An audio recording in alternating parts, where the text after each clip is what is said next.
Masala action సినిమాలు వెల్లువగా వస్తున్న కాలంలో ఆ ధోరణికి పూర్తి భిన్నంగా టైం మిషన్ నేపథ్యంలో సైన్స్ ఫిక్షన్ కథాంశంతో వచ్చి సంచలనం సృష్టించిన చిత్రం ఆదిత్య 369.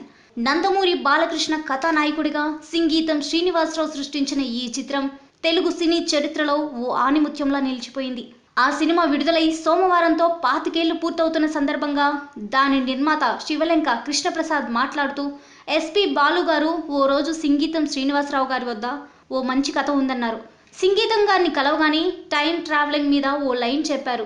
కృష్ణదేవరాయల టైం అనగానే నందమూరి బాలకృష్ణ తప్ప మరెవరూ చేయలేరని అనుకున్నాను.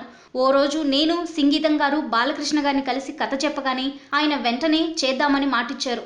జంధ్యాల గారి సంభాషణలు, ఇళయరాజా గారి సంగీతం, సిరివెన్నెల వెన్నెలకంటి సాహిత్యం, పేకేటి రంగ కళా దర్శకత్వం, ఏ సాంబశివరావు కాస్ట్యూమ్స్, ఇలా ఉద్దండులైన టెక్నీషియన్లతో ప్రారంభమైంది ఈ సినిమా.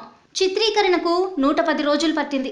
మొదట పిసి శ్రీరామ్ ఛాయాగ్రాహకుడు. ఆయనకి సర్జరీ జరగడంతో విఎస్ఆర్ స్వామి, కబీర్ లాల్ ఆ బాధ్యతలు స్వీకరించారు.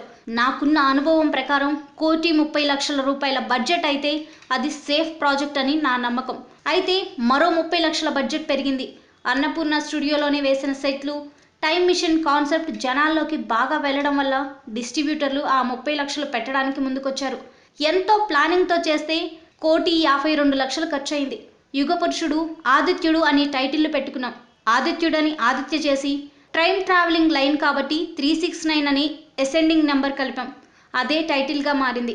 1991 జూలై 18న చిత్రాన్ని విడుదల చేశాం. ఇందులో బాలకృష్ణ గారి నటన చూసి ఎన్టీఆర్ చాలా మురిసిపోయారు.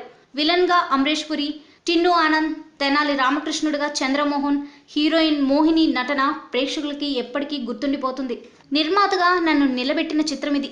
ప్రస్తుతం ఇలాంటి సినిమాలకు మంచి క్రేజ్ ఉందని చెప్పారు. Like and subscribe Eagle Media Works.